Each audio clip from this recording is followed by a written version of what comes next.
기도하시겠습니다. 거룩하신 하나님 아버지, 오늘도 우리를 주님의 말씀 앞으로 불러주시니 감사드립니다. 이 시간 고린도후서 말씀을 통해 주님의 마음을 깨닫게 하시고 우리에게 맡기신 화해의 사명을 다시금 마음 깊이 새기게 하옵소서. 하나님, 우리는 종종 죄와 상처, 갈등 가운데 살아가면서 화해와 용서를 외면하거나 두려워할 때가 많습니다. 그러나 오늘 말씀을 통해 하나님께서 먼저 우리와 화목하시기 위해 독생자 예수 그리스도를 내어주신 그 놀라운 은혜를 다시 기억하게 하시고 우리도 그 사랑으로 세상과 이웃 그리고 자신과 화해할 수 있는 믿음을 허락하여 주옵소서. 말씀을 전하는 자에게 성령의 능력을 더하여 주옵시고 듣는 모든 이들의 마음이 열려서 말씀이 생명으로 결단으로 실천으로 이어지게 하옵소서. 모든 시간을 주님께 의탁하오며 거룩하신 예수 그리스도의 이름으로 감사하며 기도드리옵나이다. 아멘. 한 주간 평안하셨지요? 오늘은 고린도후서 5장 11절에서 21절 말씀을 보면서 살펴보도록 하겠습니다. 오늘의 말씀의 주제는 화해와 그다음에 화해의 직분과 그리스도인의 사명인데요. 하나님과 화해된 어떤 삶과 화해의 사역자로서의 그 부르심의 역할이 무엇인지 살펴보면서 오늘 말씀을 통해 은혜를 나누고자 합니다. 고린도후서의 어떤 맥락과 화해라는 그 주제를 살펴보면 사도 바울의 사역과 고린도 교회와의 관계를 우선 살펴볼 수가 있습니다. 고린도후서는 사도 바울이 고린도 교회와의 갈등과 오해를 해결하면서 자신의 사도직을 변호하고 복음의 본질인 화해를 강조한 서신입니다.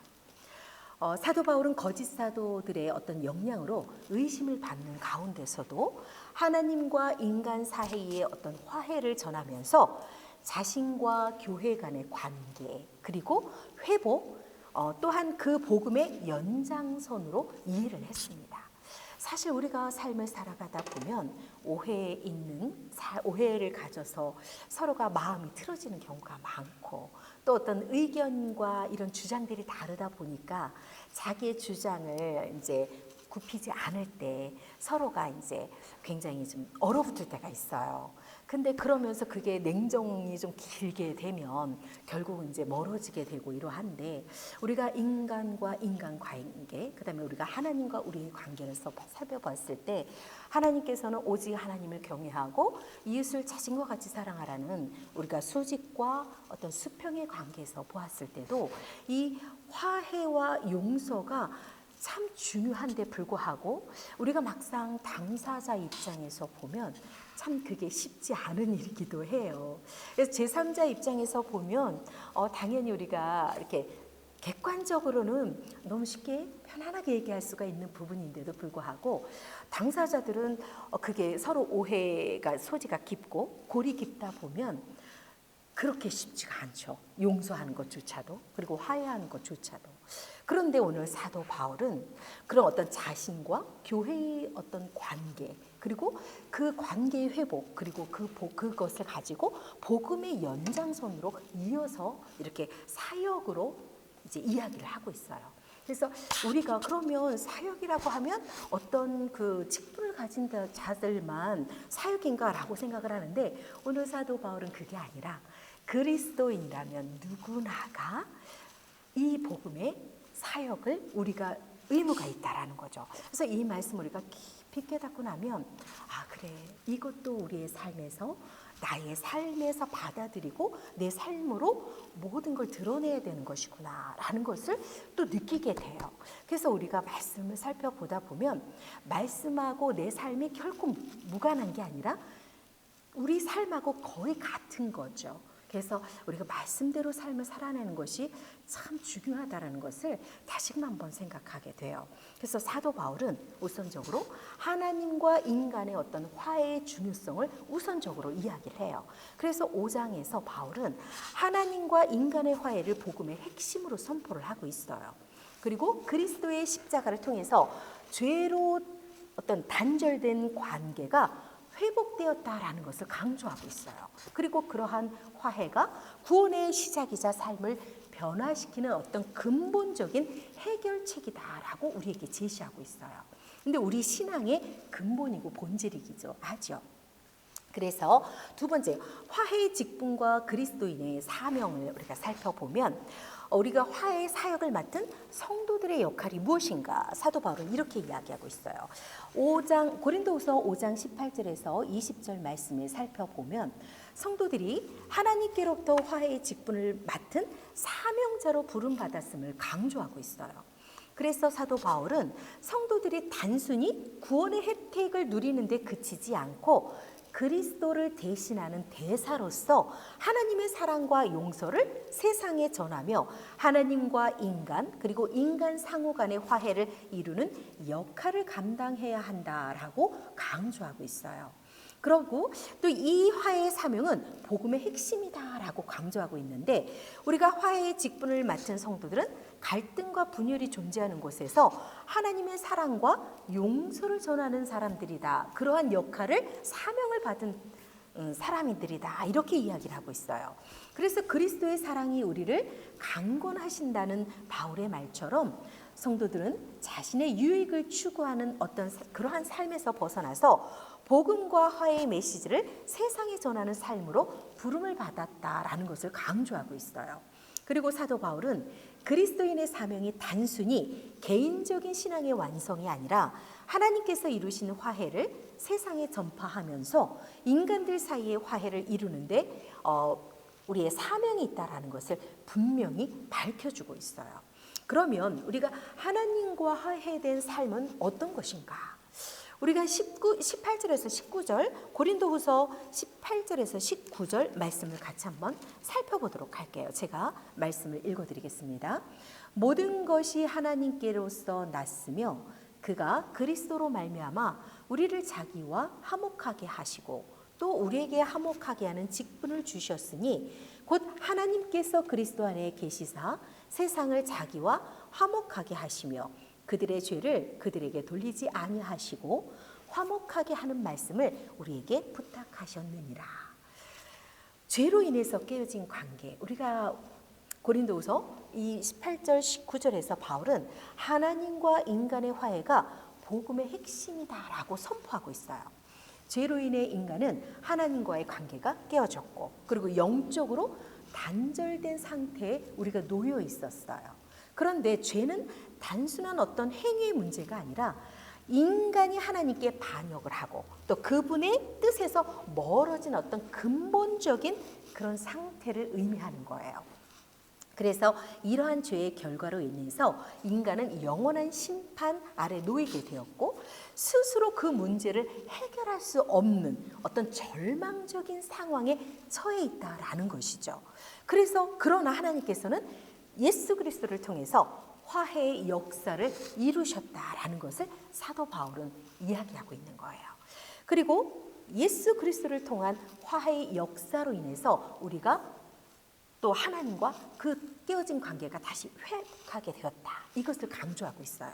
그래서 사도 바울은 19절 말씀에 하나님께서 그리스도 안에서 세상을 자기와 화목하게 하셨다라고 말을 하면서 하나님께서 죄로 인해 단절된 관계를 회복하시기 위해서 예수 그리스도를 우리에게 보내셨다라는 것을 강조하고 있어요. 그리고 이것은 하나님께서 우리의 죄를 그리스도께 전가하시고 그분의 희생을 통해서 우리를 용서하신 은혜의 역사라는 사실인 거죠. 따라서 화해는 인간의 노력이나 어떤 자격에 의해서 이루어진 것이 아니라 전적으로 하나님의 은혜와 하나님의 사랑에서 비롯된 것이다라는 것을 강조하고 있어요. 따라서 우리 성도는 화해의 은혜를 통해서 하나님과의 관계가 회복된 삶을 살아갈 수 있게 되었기 때문에 우리가 화해의 대사가 되어야 한다는 것을 강조하고 있는 거죠. 그래서 새 창조의 삶 고린도후서 5장 17절의 말씀을 제가 읽어드릴게요. 그런즉 누구든지 그리스도 안에 있으면 새로운 피조물이라 이전 것은 지나갔으니 보라 새 것이 되었도다. 우리가 이 말씀 너무나 익히 잘 알고 계셔요.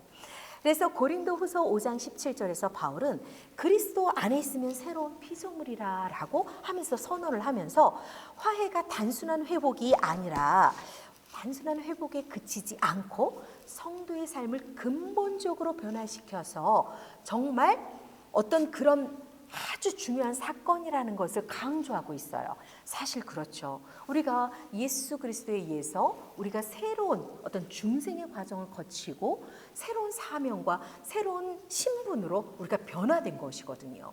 그럼 새로운 신분으로 변화됐다는 것은 우리의 삶 전체가 정체성이 하나님의 백성이라는 것으로 완전히 바뀐 것이에요. 그래서 과거의 나의 인간적인 모습이 아니라 말씀 안에서 새로 태어난 사람들인 것이죠. 그래서 우리가 새로운 피조물이 된다는 것은 단순히 어떤 과거의 삶을 약간 바꾸는 것이 아니라 본질적으로 새로운 정체성과 삶의 방향을 가진다라는 것을 포함하고 있어요.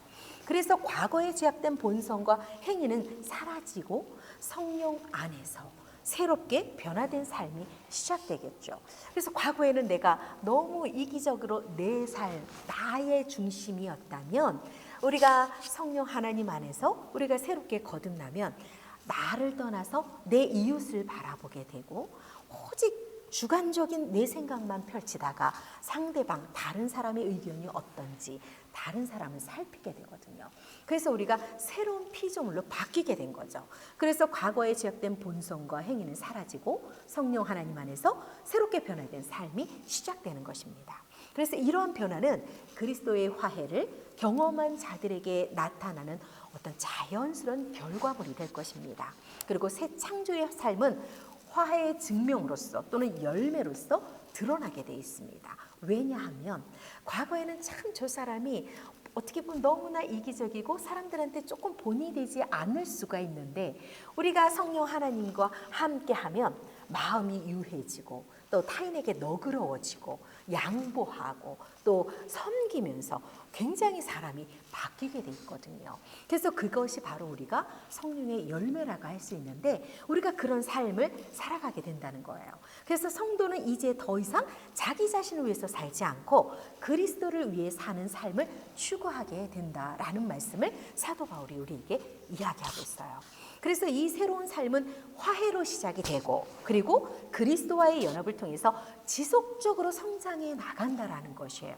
그래서 우리가 우리의 삶을 살아가는 동안에 끊임없이 성화의 과정을 간다고 우리는 표현을 하자면 그렇게 이야기를 해요. 그리고 성화라는 표현도 쓸 수가 있지만 인격적으로 지는 거죠. 그래서 성도는 새로운 피조물로서 세상 속에서 하나님의 영광을 드러내고 화해의 메시지를 전하는 사명을 감당하게 됩니다. 그리고 21절의 말씀을 제가 읽어드릴게요. 하나님이 죄를 알지도 못하신 이를 우리를 대신하여 죄로 삼으신 것은 우리로 하여금 그 안에서 하나님의 의가 되게 하려 하심이라. 예수님의 대속적인 죽음을 말씀하고 있어요. 그래서 바울은 하나님이 죄를 알지도 못하신 그러니까 예수 그리스도를 이야기하는 거죠. 그래서 그리스도를 우리를 대신하여 죄로 삼으신 것은 우리로 하여금 그 안에서 하나님의 의가 되게 하려 하심이다 라고 이야기하고 있어요. 그리스도를 통한 구속의 본질을 설명하는 부분이에요. 그래서 죄 없으신 예수님께서 우리의 죄를 대신 짊어지셨고 그 결과로 우리는 하나님의 의로움으로 옷 입게 되었다라고 이야기하고 있어요. 그래서 이 구속의 역사 속에서 예수님의 희생은 단순한 어떤 도덕적 본보기가 아니라 죄의 대가를 대신 치르신 대속적인 희생이었다라는 것이죠. 이 부분이 우리 어떤 기독론의 본질이기도 해요.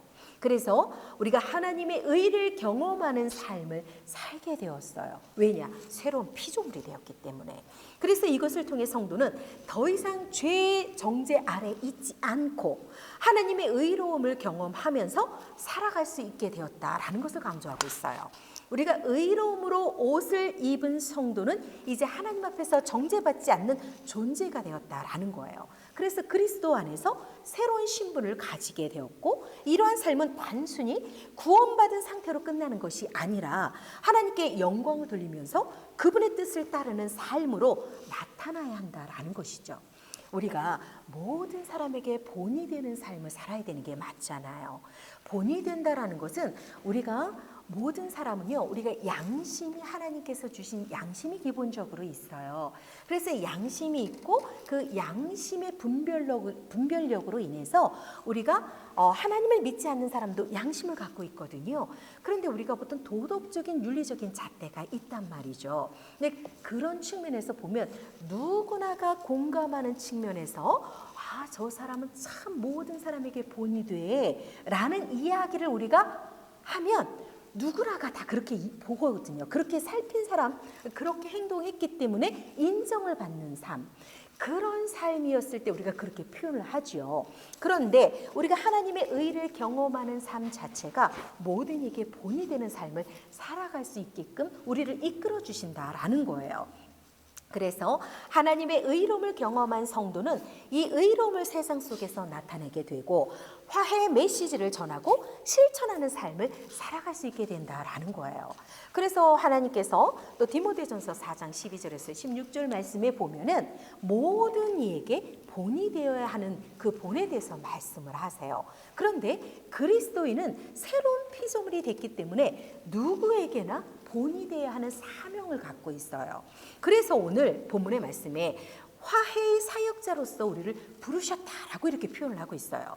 그래서 18절에서 20절 말씀을 제가 다시 한번 읽어드릴게요. 모든 것이 하나님께로서 났으며 그가 그리스도로 말미암아 우리를 자기와 화목하게 하시고 또 우리에게 화목하게 하는 직분을 주셨으니 곧 하나님께서 그리스도 안에 계시사 세상을 자기와 화목하게 하시며 그들의 죄를 그들에게 돌리지 아니하시고 화목하게 하는 말씀을 우리에게 부탁하셨느니라.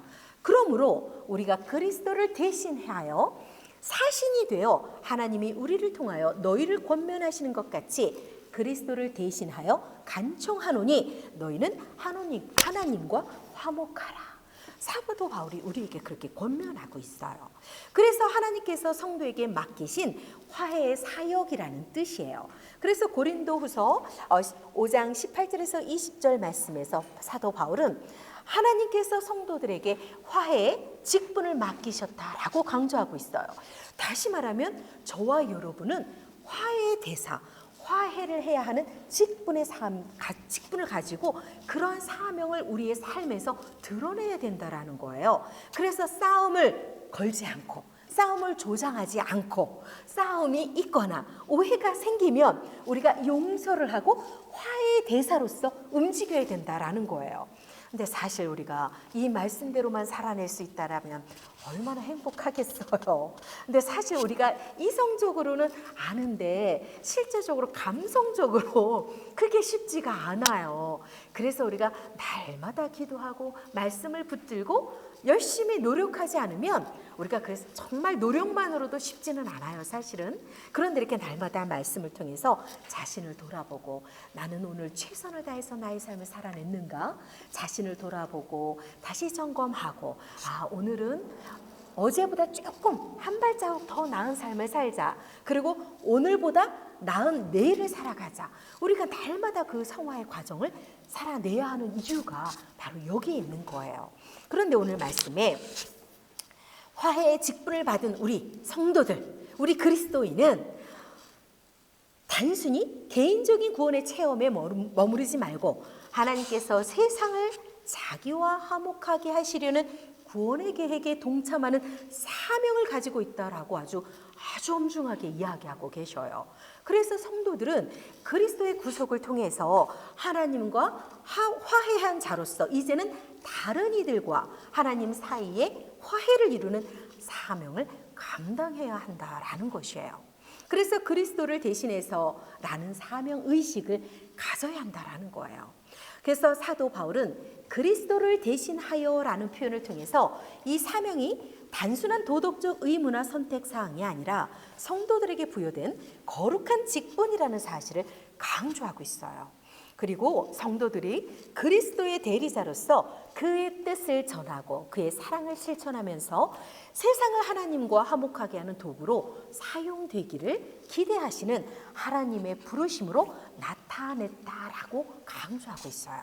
그래서 우리가 화해의 직분은 성도들에게 영적인 사명 의식을 심어주고 그들의 삶이 단순히 개인적인 만족을 추구하는 것이 아니라 하나님의 어떤 구속 계획을 이루는 도구로 쓰임을 받아야 한다라는 것을 우리에게 가르쳐주고 있어요. 그래서 바울은 성도들이 하나님이 우리를 통하여 권면하신다라는 사실을 기억하면서 자신의 삶과 사역을 통해 복음을 전파하고 화해의 메시지를 세상에 전해야 한다라고 우리에게 권면하고 있어요. 그러면 우리가 대사로서, 그리스도의 대사로서의 삶은 어떻게 살아가야 하는 것인가? 잠시 한번 조금 더 살펴보도록 할게요. 여러분, 화해를 전하는 그리스도의 대사. 사실 참 이 말씀처럼 어려운 일은 없을 것 같아요.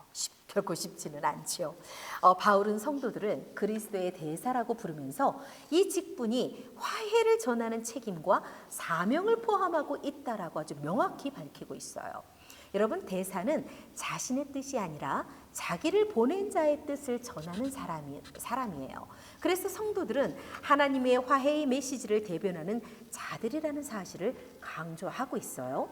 그리스도의 대사로서 성도들은 복음을 전파하고 하나님과 인간 사이의 화해를 이루는 일을 실천해야 한다는 거예요. 그리고 이것은 단순히 말로 끝나는 것이 아니라 삶으로 보여주는 복음의 실천을 포함하고 있어요. 여러분, 우리가 성경의 말씀은요, 우리의 삶하고 일치되는 것을 이야기하고 있어요. 성경의 말씀 따로, 나의 삶 따로가 아니라 이 성경 말씀 자체가 우리의 삶에서 녹여서 우리의 삶을 통해서 말씀이 살아나고 말씀이 드러나고 그걸로 비춰줘야 된다라는 거예요. 그래서 우리가 이렇게 말씀을 배우고 날마다 말씀 안에서 우리가 어떻게 변화되는 것인가 노력하지 않으면 안 되는 거죠. 그래서 화해의 대사로서 성도들은 세상 속에서 하나님의 사랑과 용서를 증거하고 갈등과 분열을 해결하고 화합과 화목을 이루는데 앞장서야 하는 것이 우리의 사명이라고 강조하고 있어요. 사도 바울은 너희는 그리스도를 대신하여 간청한다라는 표현을 사용하면서 이 사명이 단순한 선택이 아니라 하나님께서 맡기신 중요한 사명이라는 사실을 강조하고 있어요. 따라서 성도는 이 사명을 감당하며 세상 속에서 하나님의 영광을 나타내는 삶을 살아야 한다라는 것이에요. 세 번째, 화해 사역에서의 도전과 응답. 여러분, 갈등과 화해를 이루는 과정에 있어서 정말 어렵지요. 누군가가 갈등을 가지고 있어요. 나는 제3자에 있는 입장에서 그 A와 B가 갈등하는 부분을 어떻게 하면 우리가 화해를 시킬까? 하나님 안에서 합력해서 선을 이뤄가게 할 것인가? 제3자의 입장일 수도 있지만 내가 당사자일 때도 있어요. 내가 정말 갈등을 겪을 때가 있어요. 저 사람으로 인해서 내가 시험에 걸린 거야. 그래서 우리가 하나님의 마음 또 말씀으로는 내가 저 사람을 용서하고 내가 화해를 하고 저에게 먼저 화해의 손을 내밀어야 되는데 불구하고 내 감정이 내가 이 감정을 어떻게 추스르지 못해서 때로는 미적미적할 때가 있어요. 그러니까 그런 고난이 우리가 삶을 살아가면서 늘 겪는 과정이죠. 그런데 사도 바울은 오늘 우리에게 말씀하고 있어요. 갈등과 화해를 이루는 과정의 어려움을 이야기하면서 화해 사역에서의 그런 도전에 있어서 어떻게 우리는 행해야 될 것인가, 그것을 우리에게 가르쳐주고 있어요.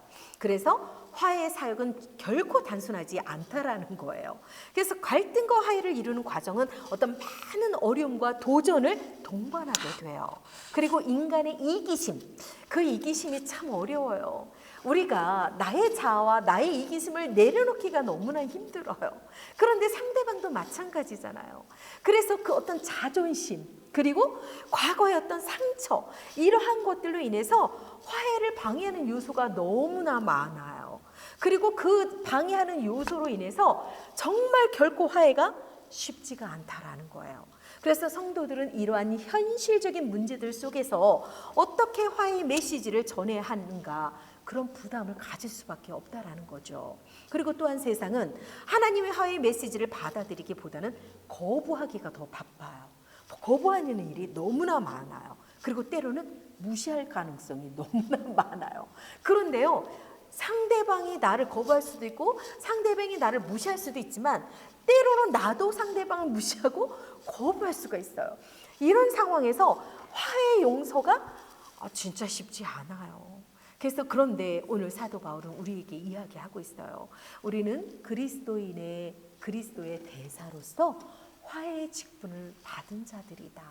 그러므로 어떠한 어려움과 고난 속에 있어서도 그 화해를 방해하는 요소들로 인해서도 우리는 그리스도의 대사로서 사명자의답게 삶을 살아내야 된다. 이것을 우리에게 말씀하고 있어요.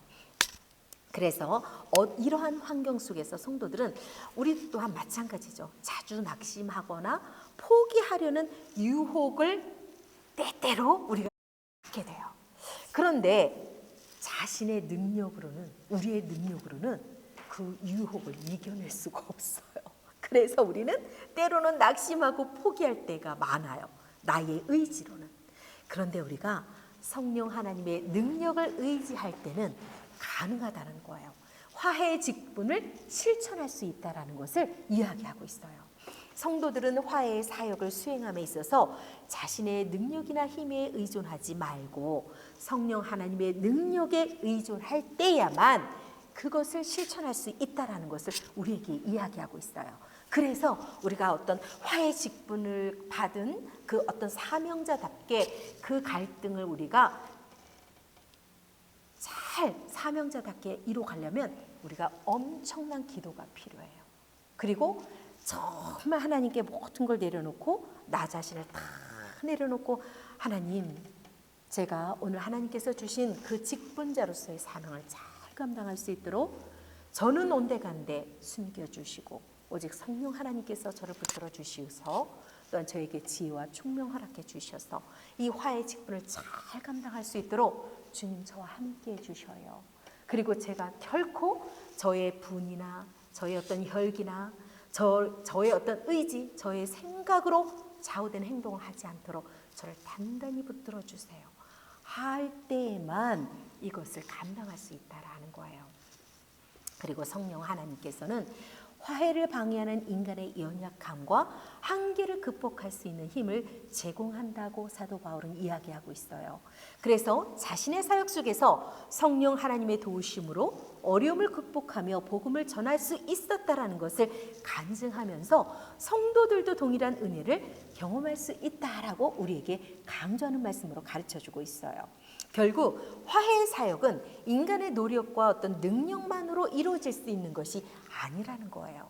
그래서 하나님의 은혜와 성령의 능력을 통해서 가능해지는 것이고 우리는 성령 하나님의 도우심이 없이는 결코 이뤄낼 수가 없어요. 그래서 성도는 이 사명을 감당하면서 하나님께 영광을 돌리는 삶을 살아내야 하고 세상 속에서 하나님의 화해의 사랑을 드러내야 한다라는 사실이에요. 그리고 이것은 단순히 직분이 아니라 우리 성도로서의 삶의 중심이 되어야 한다라고 오늘 우리에게 제시하고 있어요. 그러면 화해와 용서를 실천하는 신앙생활은 어떤 것이 있을까? 구체적으로 그 적용 측면에서 살펴보도록 할게요. 여러분, 개인적인 삶에서 화해가 무엇인가? 우선 우리 자신을 돌아볼게요. 자신과의 화해, 이게 우선 선행이 돼야 돼요. 자기 용서와 치유. 여러분, 가끔 우리가 떠올릴 때가 있죠. 내가 과거에 저지른 어떤 실수나 과오를 떠올릴 때 창피해, 쥐구멍 있으면 들어가고 싶어. 우리가 가끔 어떤 생각이 있으면 오그라들 때가 있어요. 그런데요, 그럴 때 하나님께 담대하게 내려놓고 하나님, 저는 이렇게 작아요. 하나님, 저는 이렇게 연약할 수밖에 없어요. 저는 너무나 부끄럽고 너무나 작은 존재예요. 그런데 하나님께서 저를 용서해 주셨고 모든 것을 하나님께 의지하고 내려놓으면 하나님께서 저와 동행해 주시고 저를 안아주시고 그리고 저를 담대함을 주시고 또 어떤 분별력도 주시고 지혜도 주시고 그리고 저를 그 무한한 사랑으로 정말 저를 부끄럽지 않게 해주세요. 그래서 여러분, 자기 자신을 용서하는 게 우선 선행이 돼야 돼요.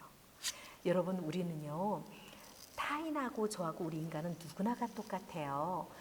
다른 사람은 커 보이고 나는 작아 보일 때가 가끔 있어요. 어떤 그 자존감이 낮을 때, 근데 여러분, 자존감이 낮을 때 하나님은 우리를 똑같이 사랑한다. 누구나 똑같이 사랑하시거든요. 그리고 모든 피조물을 다 사랑하신다 그랬어요. 그리고 하나님은 우리를 하나님의 형상으로 지어주셨다 그랬어요. 그러면 우리가 얼마나 대단한 존재일까요? 하나님의 형상으로 지음을 받은 우리이지만, 그렇지만 우리는 정말 유리처럼 잘 깨질 수도 있고 정말 연약해서 쓰러지고 넘어질 때가 허다해요.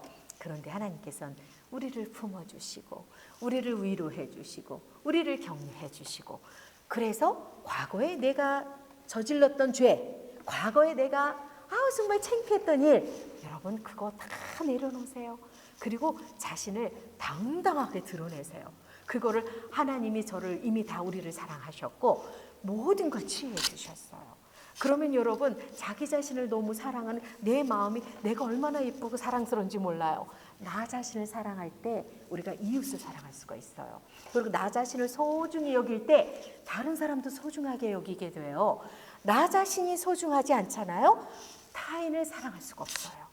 그런데 보면요, 이웃사랑을 잘 실천하는 사람이 자존감이 있는 사람들이에요. 그 자존감은 뭐냐면 성령 하나님께 의지하고 정말 하나님이 나와 함께 하신다라는 그것 때문에 우리는 용기를 가지게 돼요.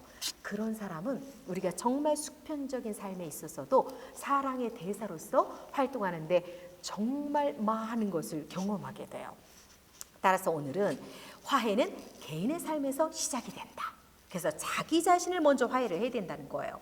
먼저 자신과의 화해가 이루어져야 하고, 자기 용서는 자신의 어떤 실수와 죄로 인해서 생긴 내적 갈등과 상처를 치유하는 것이 첫걸음이라는 이야기예요.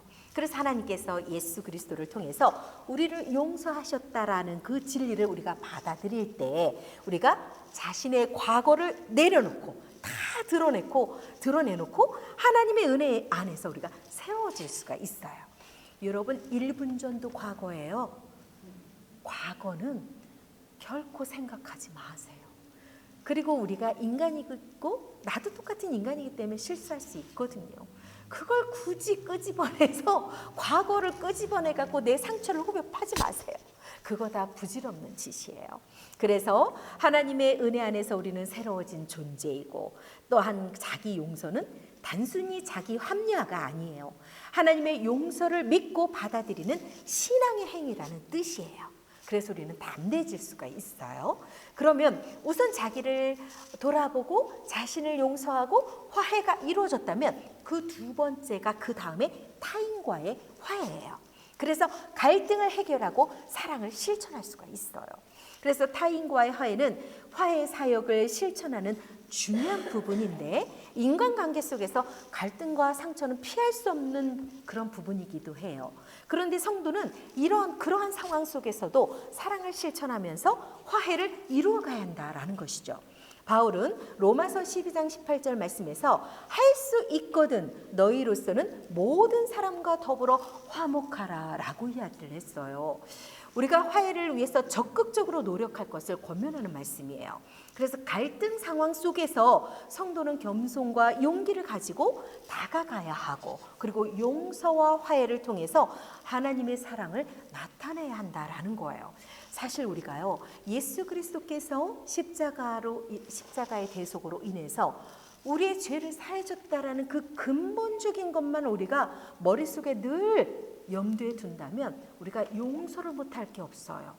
우리의 죄를 다 도말해 주신 분이 예수님이에요. 우리는 그만한 용서를 받고 감히 값으로 표현할 수 없는 용서를 받은 존재들이에요. 그런데 우리는 요민한 거 가지고 그냥 네 거 내 거 따지면서 내가 조금 양보를 해도 되는데 양보할 수가 없는 거예요.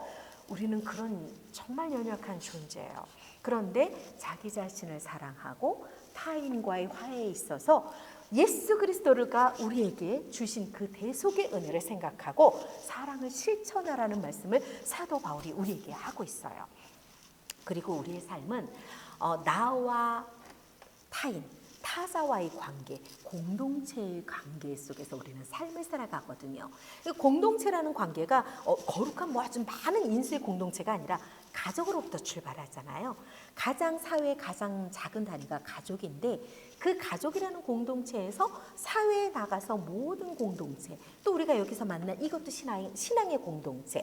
그래서 우리가 공동체 안에서의 화해를 실천하는 거가 우리의 사명이라는 거예요. 그러면 교회 내의 갈등과 어떤 그 교회 내에서 갈등을 해결하고 또한 화합하는 일도 굉장히 중요한데요. 참 그런 일이 너무나 이 순간에도 비일비재하게 일어나고 있어요.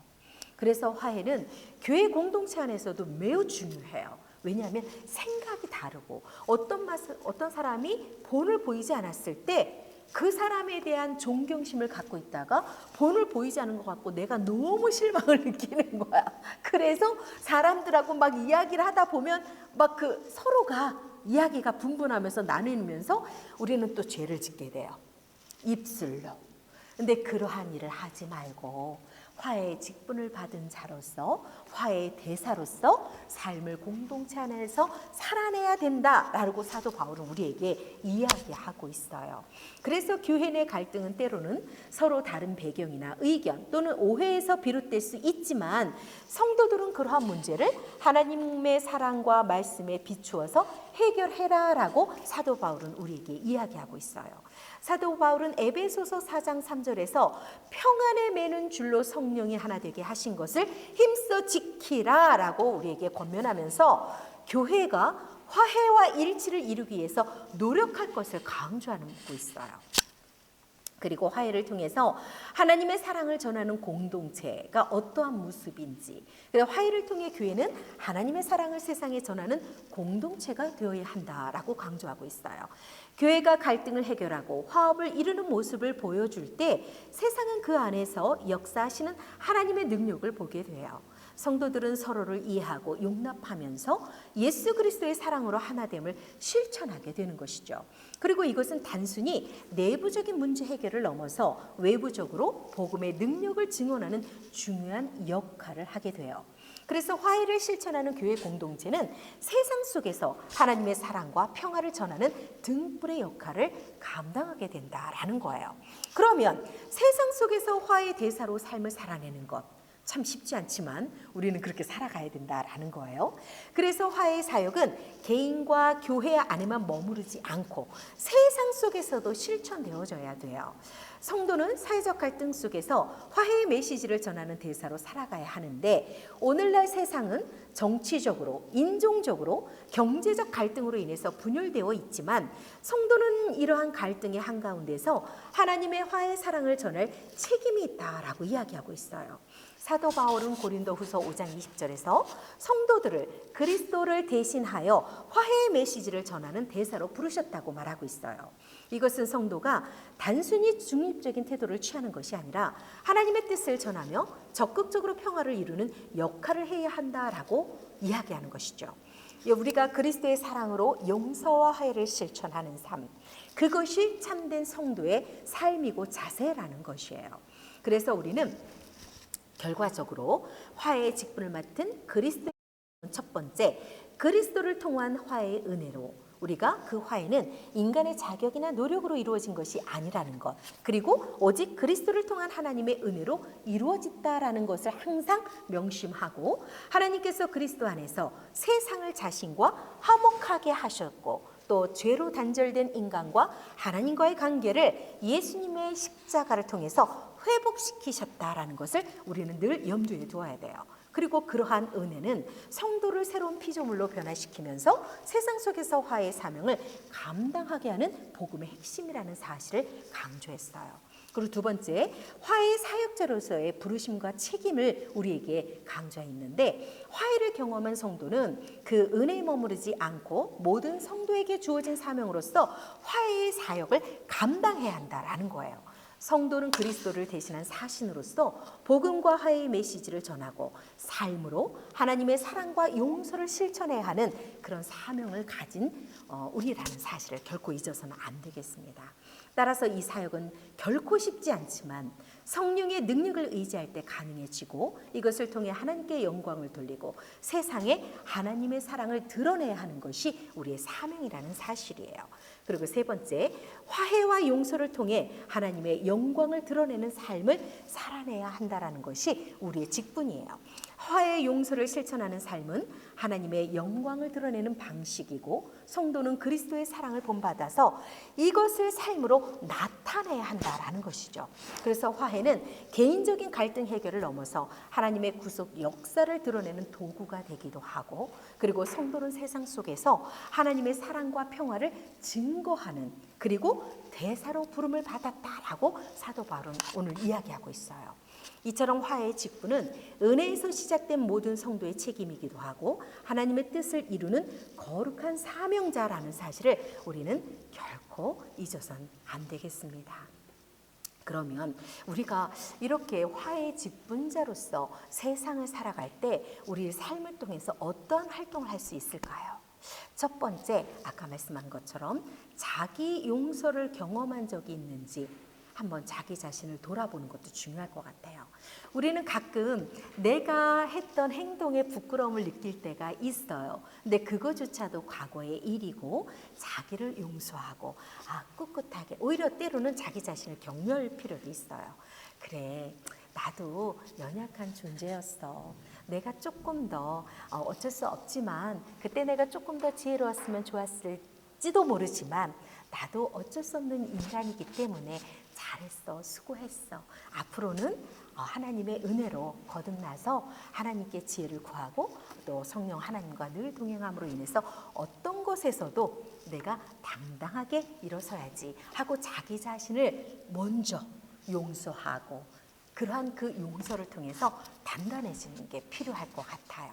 그리고 두 번째, 우리가 어떤 공동체, 교회 안에서 해결해야 할 갈등이 있었을 때 우리가 직접 자기 자신을 돌아보는 것도 필요할 것 같아요. 그러면 내가 화해의 직분자로서, 그리스도의 어떤 대사로서 나는 그 갈등을 어떻게 해결할 수 있을까? 그거를 곰곰이 생각해 보고 하나님의 어떤 맡은 그 주어진 직분을 어떻게 감당할 것인가, 그 부분도 우리가 늘 염두에 두었으면 좋겠고요. 그리고 화해를 이루기 위해서 사회에서 할 수 있는 구체적인 행동 계획도 한번 염두에 두는 것도 나쁘지 않을 것 같아요. 그래서 어떤 개인적인 측면, 공동체 안에서의 삶, 그리고 우리가 실제적으로 그런 화해를 이루기 위해서 우리가 할 수 있는 구체적인 행동, 이런 것들을 우리가 늘 염두에 둔다면 우리가 삶을 살아가는 데 있어서도 당당하게 살아낼 수 있다라는 것이죠. 그러면 우리가 또 이런 질문도 하게 돼요. 화해와 용서를 실천하기 위해서 내가 극복해야 할 가장 큰 도전은 무엇인가? 우리는 도전해야 할 일들이 참 우리 삶에서 많거든요. 때로는 아까 우리가 같이 말씀으로 우리가 묵상을 해보았습니다만, 가끔은 제3자의 입장에서 우리가 이야기하기는 참으로 쉬워요. 그런데 당사자가 되었을 때 그 갈등과 오해를 풀어가는 거는 참 쉽지 않아요.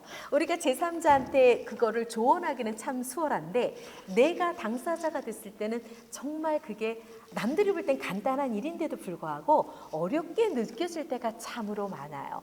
그럴 때 자기 자신을 먼저 용서하고 하나님께 지혜를 구하는 기도를 하고, 그리고 상대방한테 내가 정말 겸손하게 진심으로 그에게 말을 전하고, 이러한 것을 하나하나 실천하는 것, 그게 우리의 삶이라는 것이죠. 그리고 두 번째, 화해 사역자로서의 나의 삶이 과연 내 주변에 어떤 영향을 미칠 수 있는가?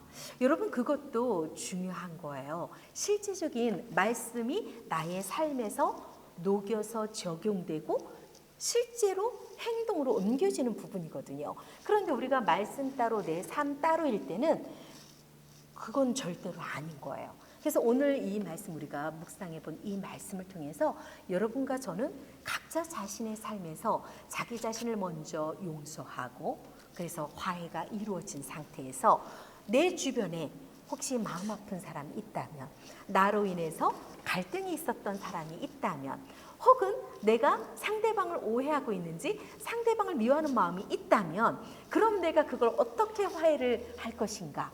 사실 그 적용이 중요한 거예요. 말씀을 배웠으면 내 삶에서 그걸 실체적으로 실천을 해야 되거든요. 말씀 따로 내 삶 따로가 아니에요. 그래서 여러분, 제가 오늘 수업은 어찌 보면 가장 간단한 말씀이긴 하지만 이 말씀이 내 삶에서 적용이 돼서 내가 그 삶을 살아내야 되는 것.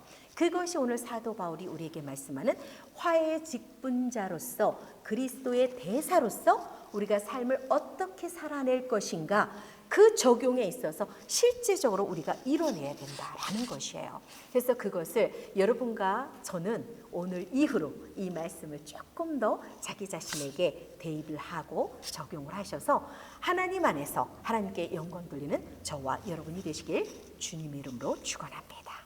오늘 수업은 마치겠습니다. 기도하시겠습니다. 사랑의 하나님 아버지, 오늘 우리에게 주신 고린도후서 5장의 말씀을 통해 하나님과 화해된 자로서의 정체성과 화해의 사명을 받은 자로서의 책임을 다시금 마음에 새기게 하시니 감사드립니다. 주님, 이제 우리는 단지 용서받은 존재가 아니라 그리스도를 대신하여 사신으로 살아가야 할 자들임을 고백합니다. 우리의 삶이 하나님의 사랑과 용서를 나타내는 복음의 통로가 되게 하시고 갈등이 있는 자리마다 화해를 실천하며 상처 입은 자들에게 치유와 위로를 전하는 우리 모두가 되게 하옵소서. 우리의 힘으로는 부족하지만 성령의 능력을 의지하여 자신을 용서하고 이웃과 화해하며 교회와 사회 속에서 하나님 나라의 평화를 이루는 삶을 살아가게 하옵소서. 우리를 먼저 사랑하시고 화해의 길을 여신 예수 그리스도의 이름으로 감사하며 기도드리옵나이다. 아멘.